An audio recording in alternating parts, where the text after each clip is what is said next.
what I hear, it is that somebody in the online says, I'm a Christian. I love the Lord. I'm after a girl of 25 years. And then you answer, I would be most reluctant to do that. Because you see, I've given you a process. You are the process of testing, whether you are hearing from God. Surely, I say the people, God, since he is talking about a physical relationship, he is talking about the people you can meet. Are there no people you can meet physically? Why are you going to the internet?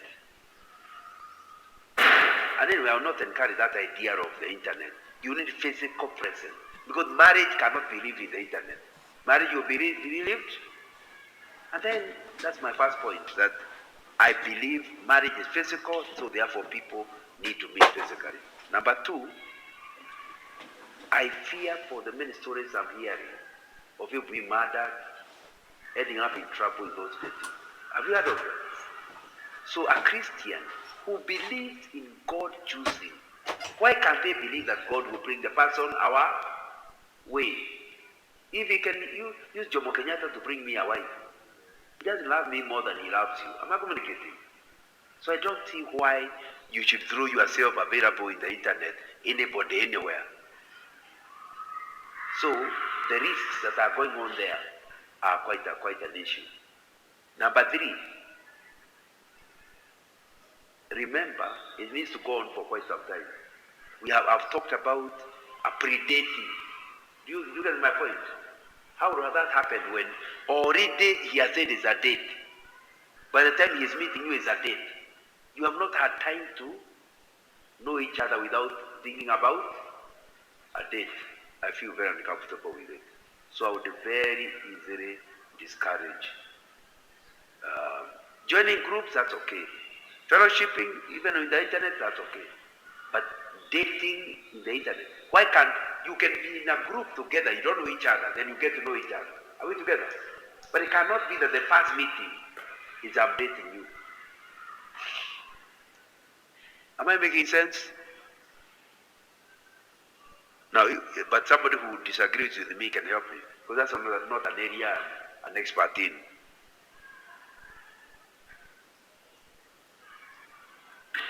Have you heard of people that have successfully married and they are walking with the Lord?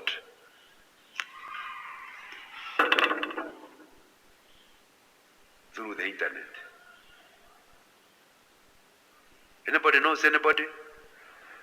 I suggest you don't try to become the first one then.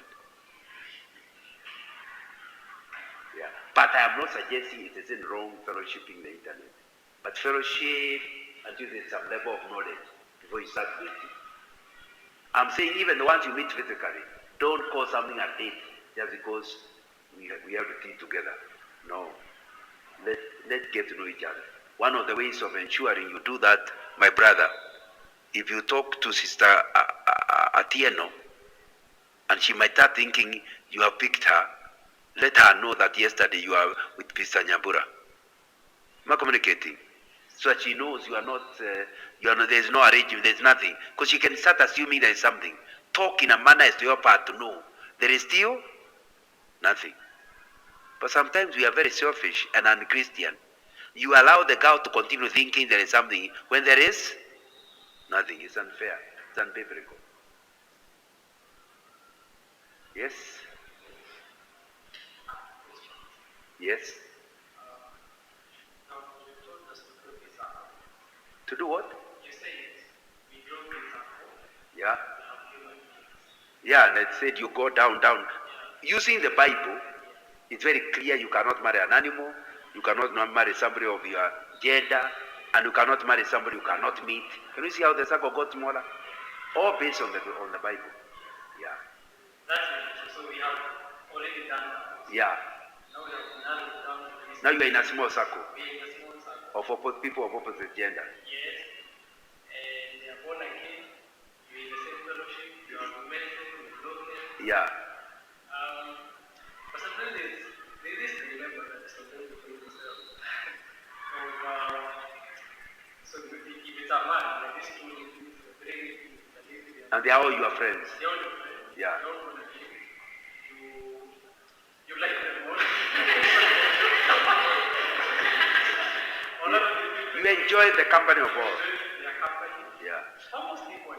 So you are not true. And all of them, they did this thing. They are socially acceptable, financially, spiritually mature. And of course, we are talking about the right part. Normally there are 2, 3 are rather many. All right, we go with the two. Yeah. You know, How do you pick one or the other? that's another question. That's where the issue I said you have to get. There is the issue of, are you free with them? That you have said you are free. Do you love them equally? That's a little difficult. Number 3, where do you get a conviction of the Spirit of God? Before you propose to a girl, there must be an inner conviction that although I love them equally, God is leading to this one. Yeah. So you approach the person. And it is in 1 John chapter 4, test the spirits. So you are going to her in order to test what God is saying. If she says no, you are not hurt, your fellowship continues. You now are back to the board. Who are these people in this inner circle? Maybe there's only one remaining. So you now again, if you feel convicted, you go to the person. If both say no, you know the timing is not right. Am I communicating? But you see, by following the procedure I've given you, you are no longer running around everywhere. You are in a very small area. So what happens when that both of them say no, you kind of pull back and wait for a period of time, so that you don't look like within the fellowship, every girl you've applied, they start talking together and say, have you noticed there's something wrong with brother so and so? He is not sure what he wants. How can he apply to that and that and that? That confusion don't want. So allow some break to talk to God and hear him again. Have I answered your question? Yeah. Yes. So you have identified this one part. Yeah. You have made that step of proposing to her. Yeah. And you see, you have had that conviction. Yeah. You know each other, your friends. So when you come convicted, So you just go and say, by the way, this is what I hear the Lord saying. okay, you express it. Yeah. But then it seems she doesn't have the same conviction. You know, you say that because this is from God, so like God will put commandments. Yes. So she will feel attracted to you. By the time you are proposing, she is wondering, why have you taken so long? Yes. But you see, it's not always the case. Okay, now tell me the other option. The other option is Yeah. that you go by that she said no. Not just say no. She's already attached to somebody, but you did not know. Yeah. But she hasn't even said yes to you. Yeah. It is maybe attached to another person. So, but you really have this strong conviction that it is that person. But at that time, she said no. So, but you still feel she's the one. So Can you? take some time and then double back the approach. Now, 3 problems. We went through that as I was growing up. It's a very dangerous thing. Remember I was involved in ministries in my youth. A girl made the mother call me to their home. I wondered why the mother is born again. When I arrived there, fortunately for me, I carried another brother, my friend. When we went there, we found it is so that the mother tells me the Lord is saying, as you marry the daughter. You know that stuff, you start sweating. How do you tell an old man that the Lord has? I still had to tell. Unfortunately, if he had said that, I'm waiting for him to also tell me. We left that home. I have never seen that girl. It's now 47 years later. I've never seen that girl. I think she was very hard. And I was very shocked. Because if she has feelings for me, why can't she tell me? Why the must involve the mother? And I respect the mother. So to me, then I had another one, where an engineer friend of mine felt strongly that a certain lady who was a DO was the one he was going to marry. He went to the girl said, the Lord has not talked to me. So he came to me to convince the girl he's the right one. I said, but wait a minute, if it's God, why would you want her to say yes when the Lord has not told her? What kind of marriage can you have when the Lord has not talked? When I replied to her, he came to my office to see me. Fortunately, he never found me. He left a note. John, I always thought you walk with the Lord. Now I know you talk to the devil. It was such a thinker because of not agreeing to go to convince the girl. And by the way, for him, he had about somebody else and they married. So it's not true that that girl was the one he was going to marry. So to me, I believe in God's ability to convince the other person. That even when I proposed to my wife, I told her not to give me an answer. I told her, go talk to the Lord. I will accept whatever the Lord tells you. Because I don't want to marry the wrong person.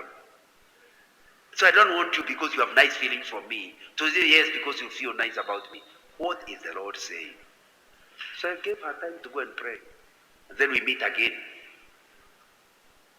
Because I'm not after marrying for feelings. Marriage is tough. You need a deeper conviction if this is the Lord's choice. Later, when there are problems in marriage, you always say, God, you chose this one for me. Handle this issue. So to me, if you feel strongly, but the lady is also clear is a no, please accept the no. I told you, accept the no and leave that matter lying there. If it is the Lord who wants you to marry, at a later time, she will discover wherever she was going, she was lost. She'll be back to you. I'm not communicating. But don't look for her. Accept her answer. Now the boy say, girls don't tell the truth. Not a saved. A saved girl cannot tell you no. When she means, yes. Sisters, am I right? Boys should accept you a no, isn't it? Yeah. So because you are talking as a Christian, not as a girl. So a no means no. So that's what I would say. Do not pressurize somebody who has said no. Because then you end up having the spirit of, what did I call it? Hunting. And hunting, you are on your own. The antelope will run away unless you fix it. When it's God, He's certain you can wait on Him and He'll give you. It might not be this year, it might not be the same person, but He will give you somebody to marry. Have you heard why it is dangerous to push? First of all, it can get it messing up because you wonder what does He do with you? Why can't you hear? Or do you think I'm deaf? Do you think only you hears God? If I can't hear God, why would you like to marry somebody who does not hear God? Now, if I'm hearing no, and you are insisting, what? So it's first of all, you are carrying yourself to emotional high that could drain you psychologically. And many people are very rapid depression when they insist on pushing on a person who has said no. Then number two, on the girl, she's getting confused. I thought this boy is saved. How can he not hear what God is telling me? Then thirdly, if you actually convinced her to marry you, at the back of your mind you always know she didn't want you. You forced her. That's not a good feeling in marriage. Let her be the one who had God. Nobody convinced the other. You both heard from the Lord. I've answered your question, I think. But you can ask it in a different way. I've answered. Okay. This corner.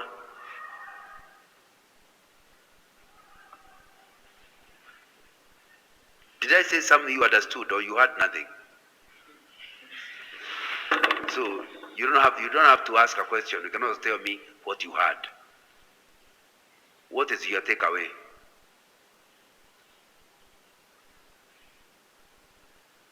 My sister, what's your takeaway? If you are advising somebody out of this meeting, what will you tell them?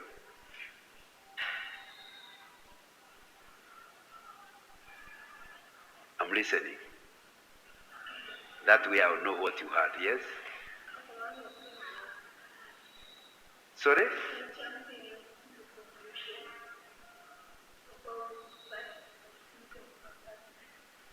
Hey, you are soft. What did you hear?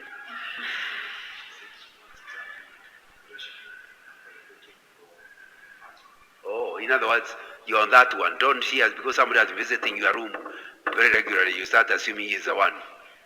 Don't jump into conclusion. Give it time. Okay. Yeah, I think we said that. That's a good takeaway. What about you? What's your takeaway?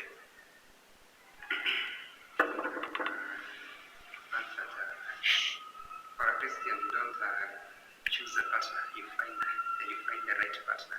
Okay. So your question is, who has God chosen for me?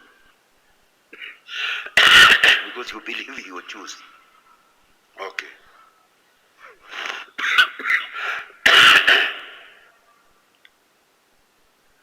Any question, any comment? Go ahead, sister. Sorry?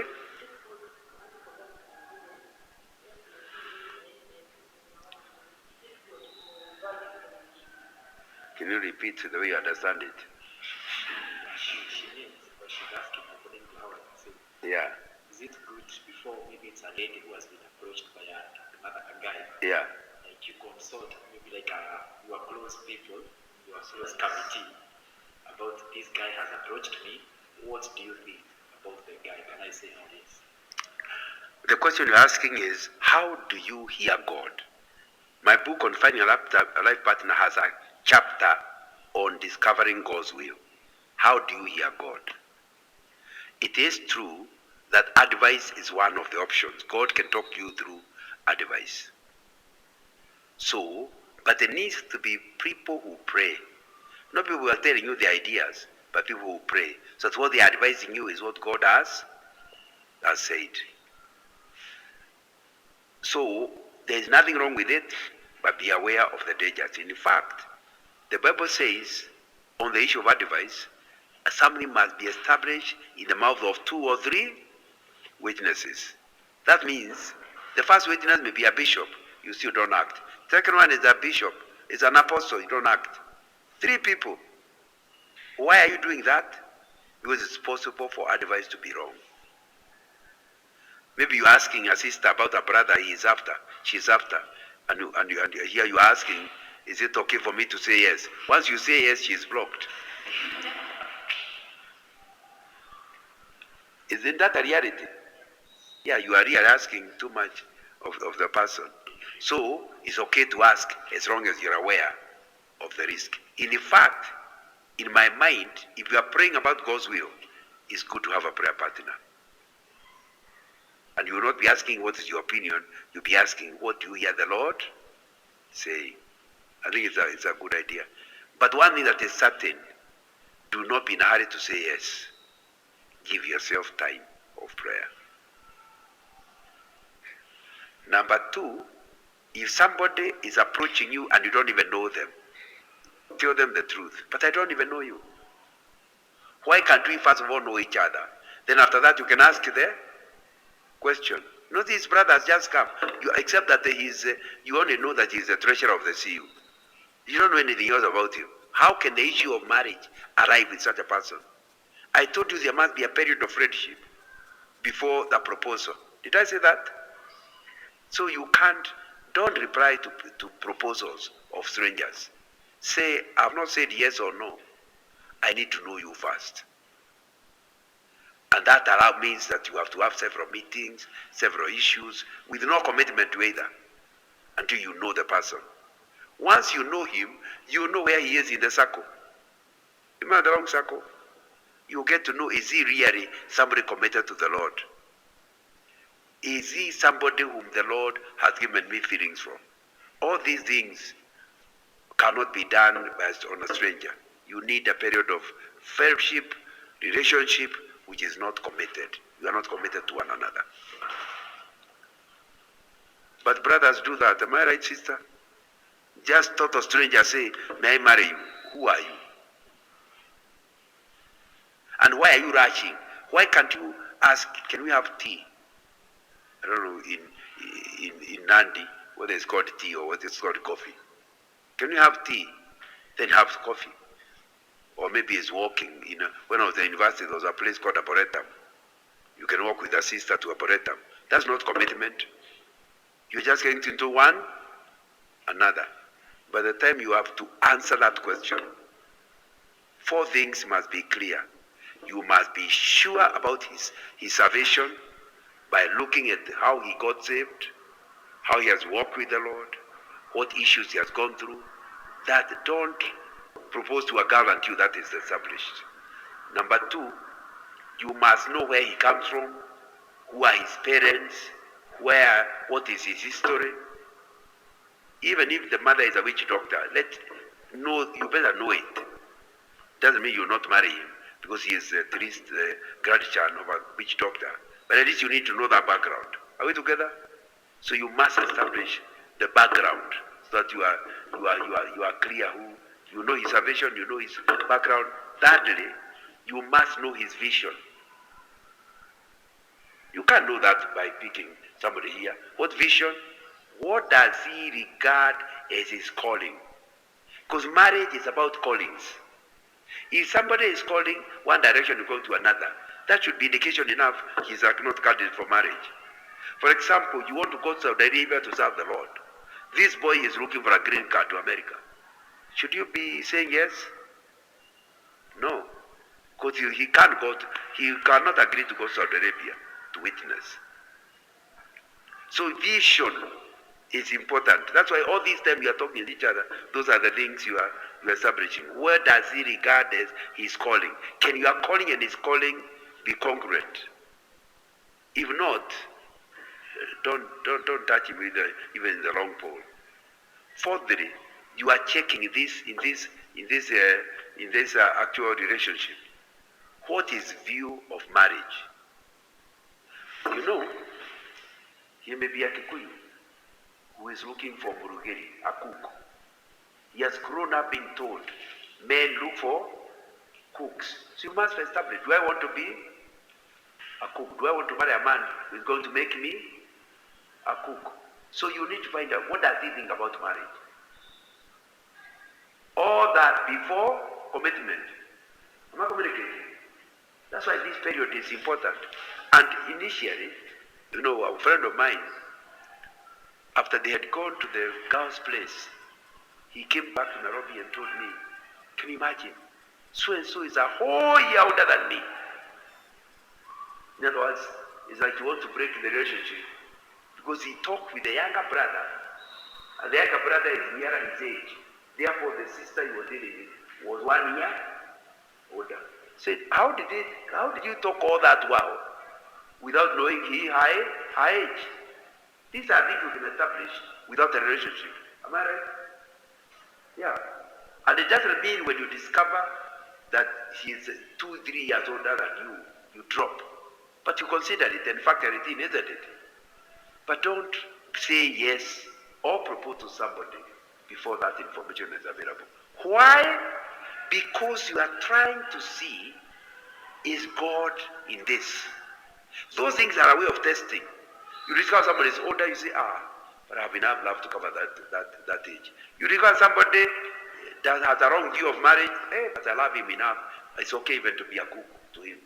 Now, but that's why you are checking those things. So that, and all of them in the spirit of prayer, is God really calling me to this relationship? Without doing that checklist, you will say yes to somebody, then you are dropping him later. Have I answered your question? In a long way, but I hope I still covered it. Okay, that's a very good question.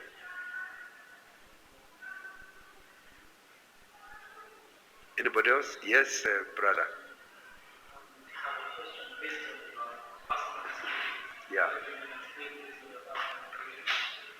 You say that Rebecca was in Makerere.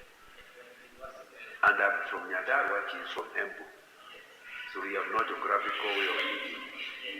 Yeah. By God's grace, through a presidential decree, Yeah. she was close to. Where I could see her. Yes.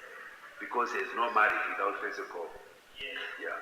So my question is, you said you are about 2 years, you almost exited campus.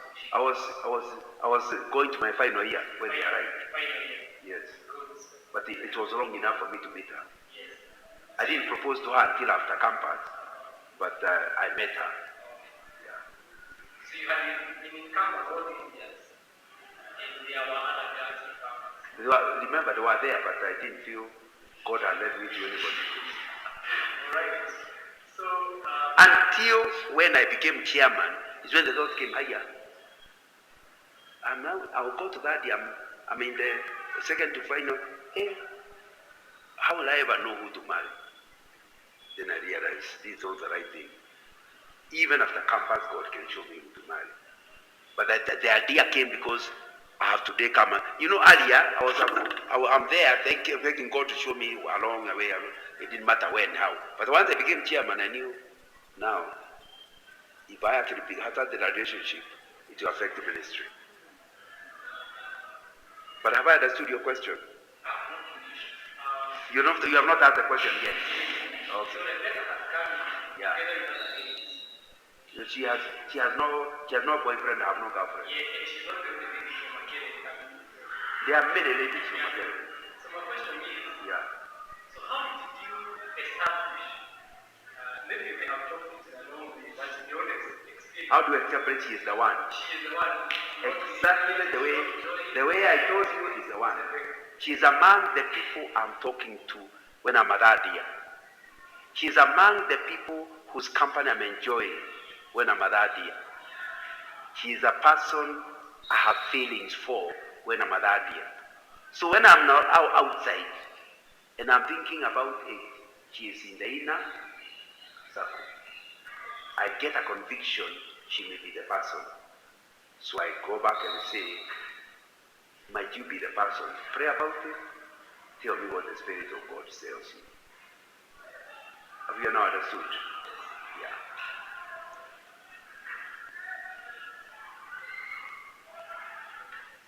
Yes, brother. Okay, I've learned a lot from what you told us.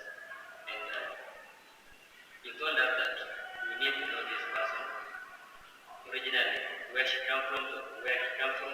Yeah, background. Let's call it background. Your background. Yeah. So, and you have said that you have to know about maybe her mother and whatever. Yeah. But you had no idea about that lady. I had no idea about The background of that lady because of Rebecca. that lady, Okay. she For just me, I need to find out. This period when I'm relating with many sisters is when I'm discovering she's daughter of a pastor. I'm discovering where she went to high school. All this, you don't have to be in a relationship to know them. So I knew them before the relationship. Yeah. so you use that period. Yeah, that period of non-commitment is when you find out the information. Why are you finding the information? So that they test your mind. Do you have enough love to cover the challenges you see in the background? Do you have enough love to cover the challenges you see or possible problem with vision? That's what you are testing in your mind. It does not mean when you discover something difficult, you drop the person. You are checking. Is there a bigger conviction? Despite this, she's you the right person. Okay. What about how are we going to handle this relationship? How are you going to? To handle this relationship. Suppose I'm here and the lady is someone else. Since marriage is physical, wait until there is time to know her. Don't commit before you know her. What's the hurry? Suppose I know her, Yeah. but now there is a distance. But the distance doesn't remove the knowledge. You still know her. So I should just continue. Yeah, for example, if Rebecca got a scholarship to go to Russia, but we have already met in campus, I already know her, I'll propose even when she's in Russia. So to me, you just continue. Because the physical thing is you have met, you know each other, you have had God, but then you have to be determined that she is coming back from Russia, or I'm going to Russia, because marriage is physical. But if I'm understanding you correct, you are just worried if you have somebody who fits the bill but is living in Uganda, how do you propose to her? Is that the question? Yeah, so I think I've answered that one. That if somebody who already fits the bill in all areas but is somewhere else, you still can propose to her. And she knows the proposal means change of location, either for you or her. Those are the things you say, do I love him enough for him to affect my career? If he feels, no, I love him, but not that level, she'll say no. Mambo kwisha, isn't it? But if it's the Lord behind it, despite the cost of relocation, she will say yes. Because God is behind it. In fact, some people ask, how could you agree? That's what I feel the Lord telling me.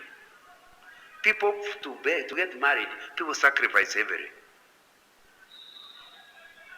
And that's the test of love. Your love must be big enough to accommodate the challenge of marrying a person with the challenges that you discover.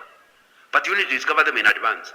In fact, before we marry, you know, when you are in love, you tend to speak a lot of sweet nothings. So, one date we decided to be a serious date, where I tell her, if I were you, I would not marry John. There is something you still don't do. Confidential things you cannot discover by friendship. And so I shared all I think is dangerous about you. Say, in the year this, I had this kind of disease. In the year this, I got this at the time you tell you, by the way, if you don't know, my grandmother is a witch. Now, but I'm saving myself. I love the Lord. So you say anything which you could cause her to say no. Say it up front. If she still says yes, it tells you she loves you. Are we together? But when you are covering up things, then she discovers them in marriage. Do you know to check your marriage, isn't it? And why do you want to get married to somebody whom the Lord has not? Because if it's truly the Lord, all your weaknesses, they will stomach. The other day I was counseling a couple like that before marriage. Then people come to me, but I'm not a pastor. But they say, no, I told them, because I said, we'll go to a pastor, but you still need time. So you spend quite a number of weeks going through these things, the same things you are going through with you. When they married, after the wedding, I was rang by the boy. He said, thank God you told us about that date where you share the things that could make somebody not marry. You know, after the honeymoon, the husband went back to work. The girl remained in the new place where they were staying. Then in the shopping center, she bumped into somebody who said, oh, you're the one who married so-and-so, yes. Has he told you the following? They come from the same village. All the wrong things. Now, but unfortunately, you should have told the girl earlier. Now he's telling her when he's already wedded. And yet she felt so bad. Then she remembered, there's nothing that guy said. I had not been told in advance. So when he arrived, he said, you know, today I would have left you if John had not told us to tell each other. And so he shared of everything that he was told, which was true. The boy, the Rumamonga was not lying. It was true, but they had shared it already. So this is very important that that information is sorted out before at least before the wedding, if not before the commitment. Is there a specific time in courtship where you can take or you should take or a minimum or maximum before you now wed? One thing that is certain, from the time you say yes to each other. Remember, you are not saying before people, say yes to each other. If the guy wants to marry you in 6 months, be very suspicious. Because courtship needs to be long enough to have summer and winter. See him when he has money, see him when he has no money. See him when he has a code, see him when he has no code. You must see the person over time. Courtship is not a marriage. I mean, when you go steady and you engage a girl, you are not married. And they keep repeating, it's better a broken engagement than a broken marriage. So that period is a period that's important. So 6 months, you haven't even seen her. So the period of courtship must be counted in years, not months. Again, once it goes beyond 2 years, 3 years, it's dangerous. Because the period of courtship is like driving a car on brakes. The rubber is wearing out. The late Dr. Wanjao is one who told my wife when they were young that when you're with a boy, you are driving on brakes. Because if you really love him, your bodies want to be with each other, isn't it? The longer you stay in that relationship, the more of accidental sexual encounters happen. So it should not be too long, but also it should not be too short. So in my estimation, it's not in the Bible. I would assume 6 months is too long. More than 2-3 years is too long. I've answered your question, but I've told you it's not in the Bible. That's non-ism. Okay. Yes.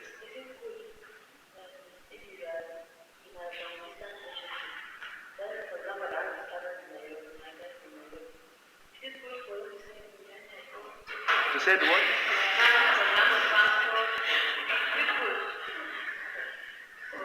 To send money. Well, why are you not paying your own transport?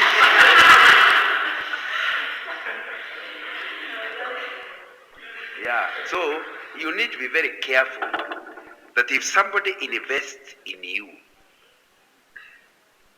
and then you drop him, he could become a murderer. And in a court of law, he can claim provocations. Are we together? So don't allow your boyfriend to overspend on you before the wedding. Am I communicating? Number 2, don't mix your money before the wedding. Your pocket will not marry before your spirit. Are we together?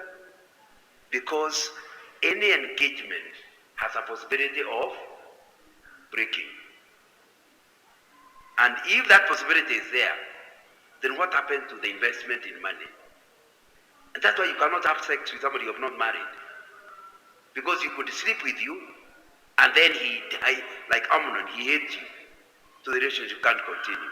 That's why you must wait until the wedding. Because the wedding day, he has thought clearly before signing on the dotted line. And the wedding is commitment until death do us. Before then, you are just friends. So I would say, if you are a student and the other person is working,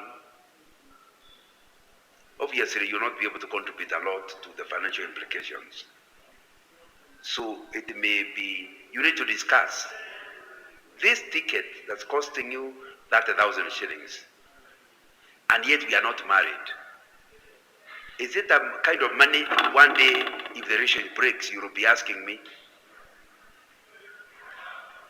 Let him be conscious that he's investing without the, no, this is little money to me, because the guy is earning $1 million, so that may be little. But you need to be aware, you must come up front that you don't want he's investing in you before the wedding.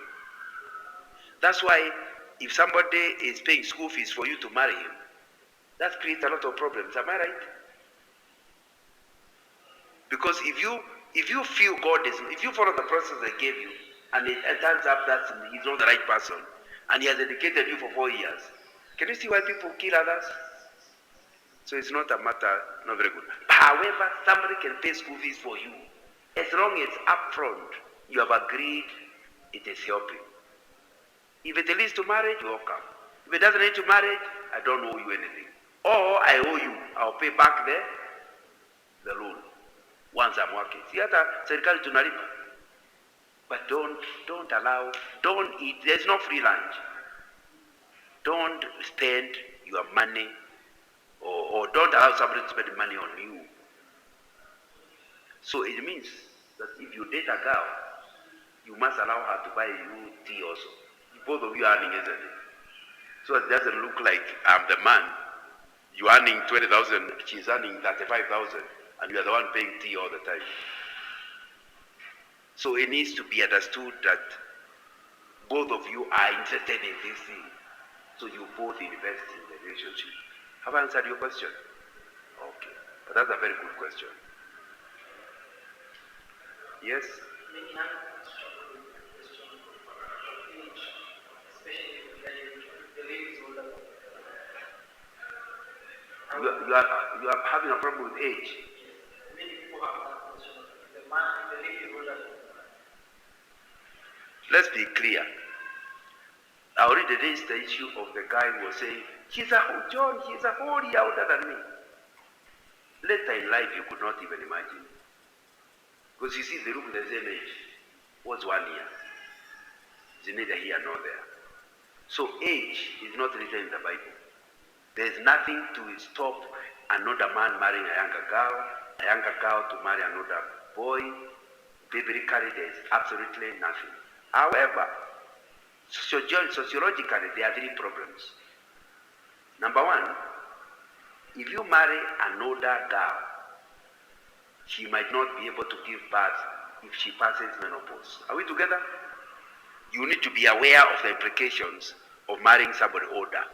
There might be biological challenges that come with age. But if you have enough love, as a young boy of 20 marrying a girl of 45, you'll be ready to say without children, you can adopt, isn't it? So that you have to go through it. Number 2, societal care. If you're in your 20s, the guy is 45, you could be the son, couldn't you? So, society will look down on you. Instead of, in English, anybody can marry anybody. In vernacular, women don't marry, it's men who marry. Am I right? So, you say, you are married, Instead of you marrying, you are married. And that can create a problem in society. So again, you have to ask yourself, are you ready to go through your cousins, your aunts making fun of you for marrying another woman? And that's something you have actually got to establish. Number 3, if she has worked for those years and worked for less, she's likely to be richer than you. You could easily become like a sponsored child. But again, you ask yourself, do I have enough love? Does she really love me enough never to treat me like a child? That's why the relationship needs to be long enough for you to see whether something comes out that is making her look down on you. But let me tell you a practical thing. When you marry somebody around your age, you read the same schools in English, same books in English, you have a lot of things in common. Like between my husband and I, we'll talk about Coco and Kokogonza. Those are books in the colonial era that we used to use for English. Now if I married a small girl and start talking Coco and Kokogonza, the girl has no idea what I'm talking about. So it creates a distance in your relationship when we are done, especially when the age is more than 3-4 years. Beyond 5 years, be ready for those sociological challenges. Whether it's the boy older or the girl older, there'll be a problem once it's more than 5 years. However, it's not a problem worth stopping the marriage. It's a problem worth checking. Do you have enough love to cover those challenges? Am I clear? Yeah. There are things that are marriage stopper. Like if you discover he's not working with the Lord, that should stop the relationship immediately. But if it's age, not a big deal. It's a deal, but not an impossible deal. Have I understood your question and answered it? Okay. Anybody else?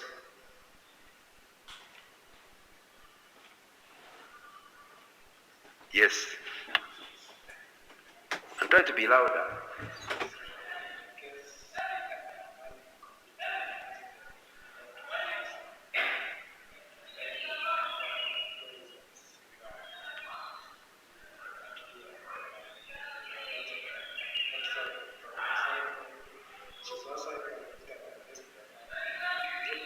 Is it right to give them like one word.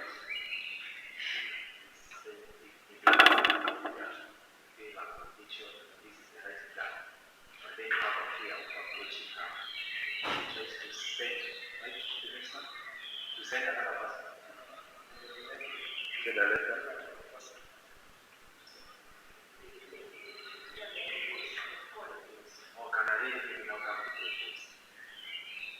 Oh, so the term is simple. Can ladies propose?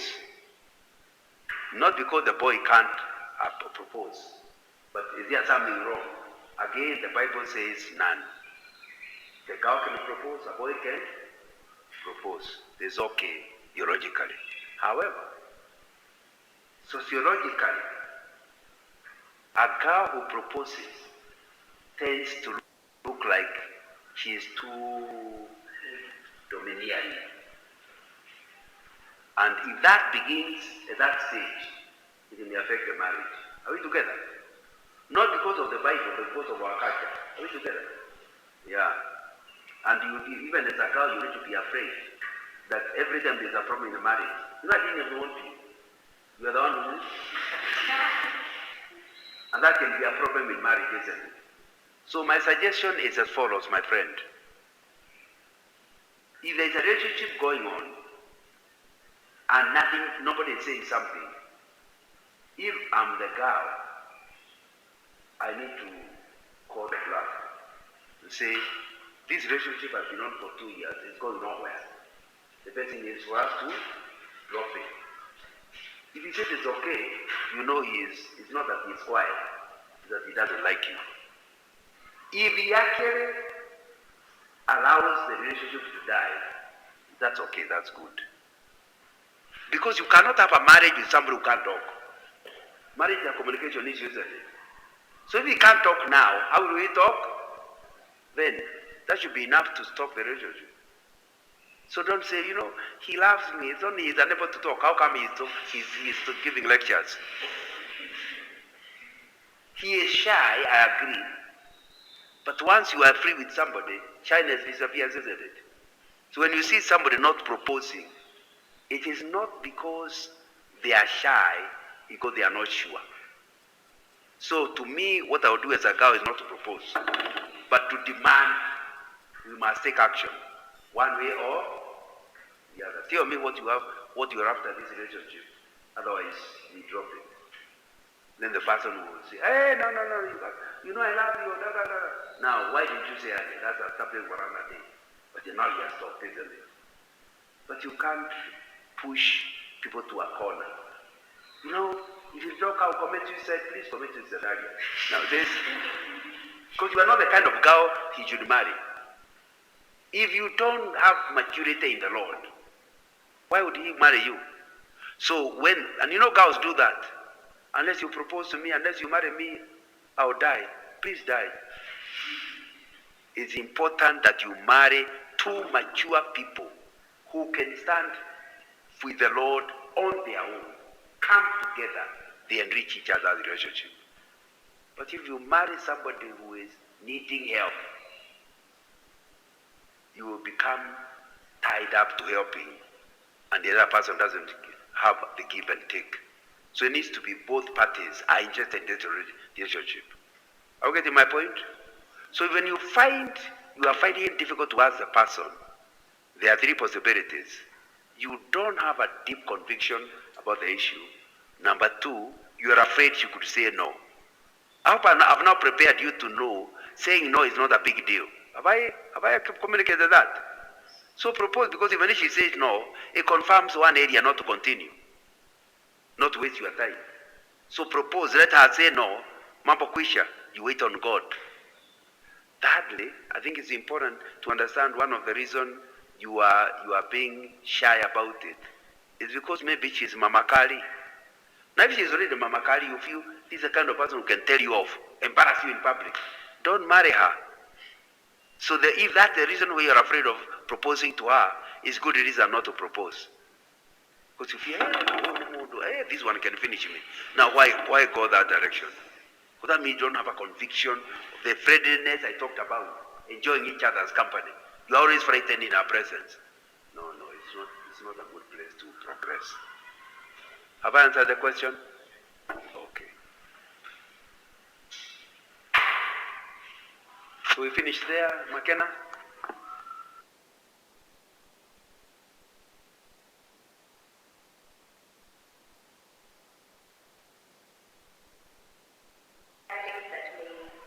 Like the worst things from our side. Not initially. Yes. You only share with the person you have a conviction for. So You know, those are very confidential. Don't them pop all over the campus. So I need to be careful. I did not suggest you share your confidential issues with a guy you're just going steady with. No. So for that person. It's a person before you marry them. Yes. Have through that session. So before marrying and everything. So how do you navigate the conflict that may arise after you share all of that? There'll be no conflict. You'll just drop you. Yeah, because there'll be no conflict. You are talking about your life. What can you say about it? You cannot say, hi. If your mother is a witch doctor, it means you also have those powers. This is the end of the relationship. And if he has the relationship, good riddance, isn't it? You believe God has somebody for you, isn't it? So if he closes it, there is no confusion. You simply begin from scratch with the Lord with you. Am I clear? Yeah. So sharing, the only risk that is there is for him dropping you. There's another risk of him starting to share, and that needs to be agreed in advance. What I'm now sharing is so confidential. I would never want to hear it anywhere. And if I had, I would know it is you. At that time, you are sure he loves you enough not to want to spoil your name. And although he will drop you, he still loves you enough not to spoil your name. But the two risks are he will drop you, the other one is that he can share very confidential information. That's the way to cover those risks. Okay. We agree that's the last one? Okay, if that is the last one, was there a final one? It sounds like we have done it. Yes, you're well done. Elijah, just pray for us.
Amen.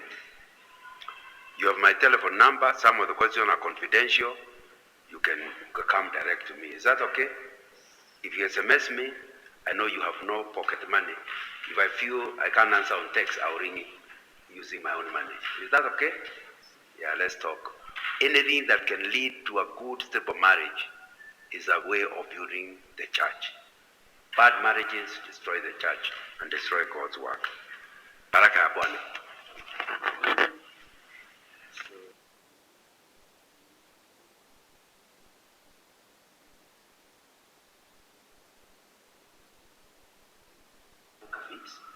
He not